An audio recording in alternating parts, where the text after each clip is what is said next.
Hello students, I am K N Sharma, the maths teacher.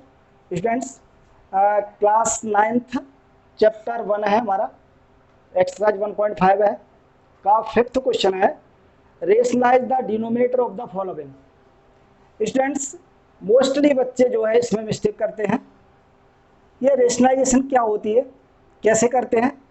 देखिए, denominator कोई भी fraction हमें पता है, अगर कोई फ्रैक्शन लिखी हुई है x अपॉन वाई है तो ऊपर वाले नंबर को हम न्यूमरेटर बोलते हैं, न्यूमरेटर, और ये नीचे वाले नंबर को हम डिनोमिनेटर बोलते हैं। यानी इस तरीके से अगर कोई फ्रैक्शन नंबर है तो फ्रैक्शन नंबर का जो ऊपर वाले नंबर होता है वो हमारा न्यूमरेटर कहलाता है, और जो नीचे वाला नंबर होता है अपॉन में होता है वो हम डिनोमिनेटर कहते हैं।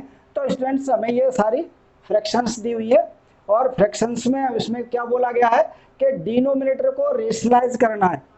यानी रेशनलाइज करने का मतलब ये होता है कि उसका रूट हटाना, यानी जो डिनोमिनेटर के जो है वो उसमें रूट वाला नंबर नहीं होना चाहिए, यही रेशनलाइजेशन होता है। तो स्टूडेंट्स देखिए, अगर मैं पहले क्वेश्चन पे आऊँ तो पहला क्वेश्चन है हमारा 1/√7। स्टूडेंट्स, यहाँ पे ध्यान रखिए कि अगर हमें इसका रूट का डिनोमिनेटर है √7 है, और √7 का रूट अगर हमें हटाना है तो हमें ये पता है किससे मल्टीप्लाई करना पड़ेगा। √7 को √7 से मल्टीप्लाई कर दें तो उसका रूट हट जाता है। मैंने ये बताया है कि √2 को अगर हम √2 से मल्टीप्लाई कर दें तो 2 आता है, √3 को अगर हम √3 से मल्टीप्लाई कर दें तो 3 आता है, √5 को √5 से ही मल्टीप्लाई कर दें तो 5 आता है।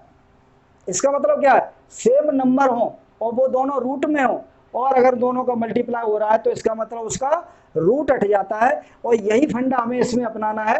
क्योंकि हमें ये पता है कि इसमें डिनोमिनेटर हमें √7 दिया हुआ है।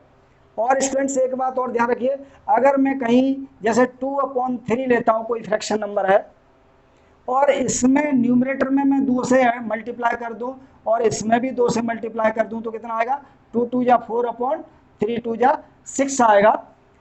हमने इसमें क्या किया है, ऊपर भी 2 से मल्टीप्लाई किया है, यानी न्यूमरेटर को भी 2 से मल्टीप्लाई किया है और डिनोमिनेटर को भी 2 से मल्टीप्लाई किया है। तो ध्यान रखिए क्या आया है, 4/6 आया है। लेकिन अगर हम इसको स्मॉलेस्ट फॉर्म में लेके आएंगे तो हमें पता है 2 2 या 4 होता है, 2 3 या 6, यानी 2/3 ही रहेगा। यानी जो हमारी ओरिजिनल फ्रैक्शन थी वही जो की त्यों रहेगी। इसका मतलब क्या है कि हम अपने कन्वीनियंट के अनुसार हम उसमें कोई भी नंबर से न्यूमरेटर और डिनोमिनेटर को मल्टीप्लाई भी कर सकते हैं, डिवाइड भी कर सकते हैं।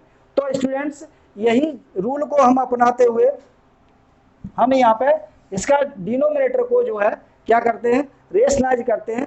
तो अगर मैं यहाँ पे √7 से मल्टीप्लाई कर दूं और यहाँ पे भी √7 से मल्टीप्लाई कर दूं तो क्या आएगा, देखिए 1 को √7 से मल्टीप्लाई करेंगे तो √7 आएगा, और √7 को 7 √7 से करेंगे तो 7 आएगा। यही इसका आंसर है।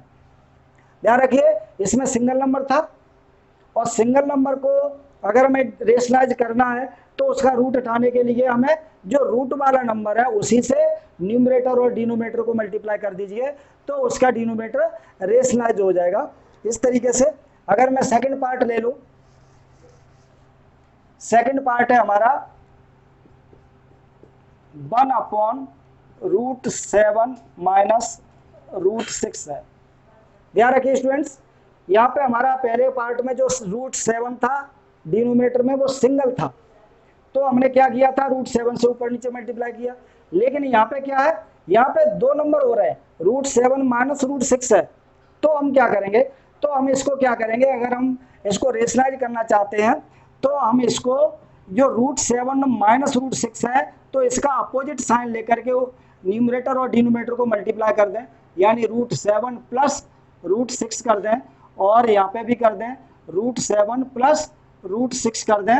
यानी जो डिनोमिनेटर पे, हमें न्यूमरेटर को नहीं देखना है, ध्यान रखिए, न्यूमरेटर हमारा कुछ भी हो हमें उसको कुछ नहीं देखना है, सिर्फ उसको देख करके चलना है कि आगे मल्टीप्लाई कैसे होगा। लेकिन हमें देखना किसको है, डिनोमिनेटर को देखना है। और डिनोमिनेटर अगर आपने देखा है कि दोनों रूट में है और उसके बीच में माइनस साइन है तो इसका मतलब है उसका अपोजिट साइन लेकर के न्यूमरेटर और डिनोमिनेटर दोनों मल्टीप्लाई कर दीजिए।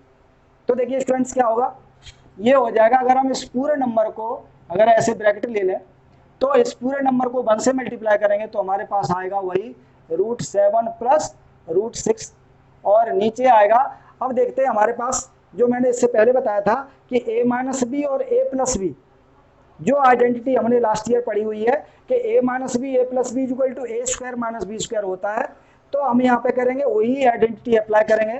तो हमारे यहाँ पे हो जाएगा, देखिए √7 का स्क्वायर हो जाएगा माइनस √6 का स्क्वायर हो जाएगा।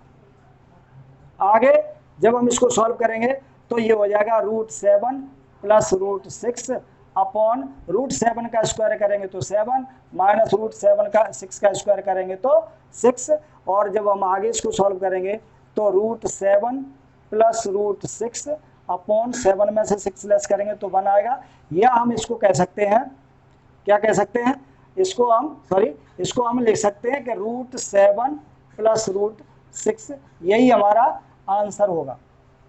क्या किया हमने इसमें, हमने जो डिनोमिनेटर था इसको देखा है और इसको देख करके उसका अपोजिट साइन लेकर के वो सेम नंबर लेकर के ऊपर और यानी न्यूमरेटर और डिनोमिनेटर को मल्टीप्लाई किया, और मल्टीप्लाई करने का वही तरीका है। यहाँ पे आइडेंटिटी अप्लाई हो रही थी, उसको आइडेंटिटी को अप्लाई कर दिया और इसका स्क्वायर करके और ये से आंसर हमने निकाल दिया। अब आते हैं स्टूडेंट्स हम थर्ड पार्ट पे। हमारा ये थर्ड पार्ट गिवन है, ये है 1/√5 प्लस √2। देखिए स्टूडेंट्स यहाँ पे भी हम डिनोमिनेटर को ही देखेंगे।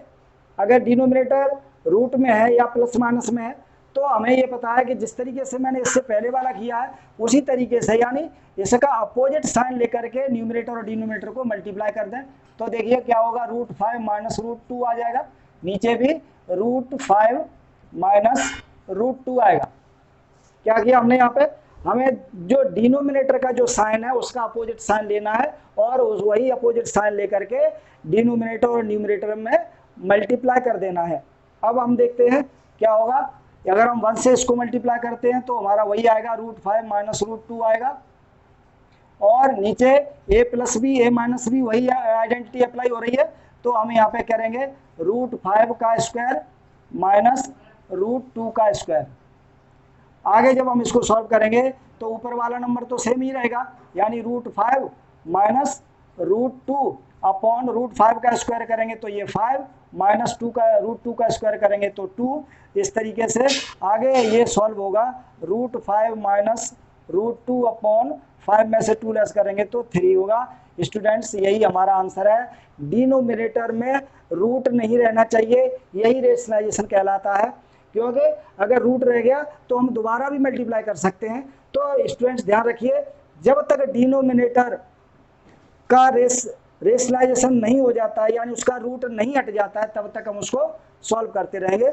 इसी तरीके से अगर मैं फोर्थ पार्ट पे आता हूं तो देखिए फोर्थ पार्ट दिया हुआ है हमें 1/√7 माइनस 2।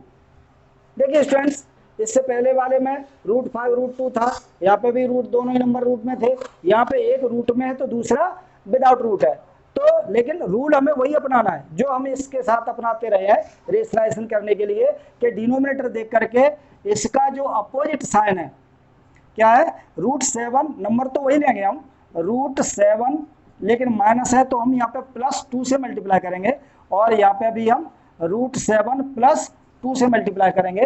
तो देखिए आगे जब हम इसको सॉल्व करेंगे तो क्या होगा, ये हमारा पूरा नंबर एज इट इज आएगा, √7 + 2 अपॉन यहाँ पे भी a plus B a minus B, यानी अगर मैं इस तरीके से कर दूं इसको तो a माइनस बी और a प्लस बी है, यानी दोनों नंबर सेम है, बीच में साइन का फर्क है सिर्फ। तो हम क्या करेंगे, यहाँ पे हो जाएगा √7 का स्क्वायर माइनस 2 का स्क्वायर हो जाएगा। ध्यान रखिए रूट में हो तो रूट का स्क्वायर कर दीजिए, विदाउट रूट हो तो उसका भी स्क्वायर करिए, आइडेंटिटी हमारे पास है ही है। तो आगे जब हम इसको सॉल्व करेंगे तो √7 + 2 अपॉन √7 का स्क्वायर करेंगे तो 7 माइनस 2 का स्क्वायर करेंगे तो 4 आएगा। आगे सॉल्व करेंगे तो √7 + 2 अपॉन 7 में से 4 लेस करेंगे तो 3, ये भी हमारा आंसर होगा। तो स्टूडेंट्स देखिए यहाँ पे भी हमारा क्या है कि जो डिनोमिनेटर है वो विदाउट रूट हो गया, और जब डिनोमिनेटर विदाउट रूट हो जाता है तो हम कह सकते हैं कि उसका रेशनलाइजेशन हो गया। तो स्टूडेंट्स ये थे हमारा एक्सरसाइज 1.5। ये क्वेश्चन वेरी इंपॉर्टेंट है, इसके बारे में रेशनलाइज करना हमें आना चाहिए, क्योंकि इसमें से एक क्वेश्चन एग्जाम में जरूर आता है। Thank you.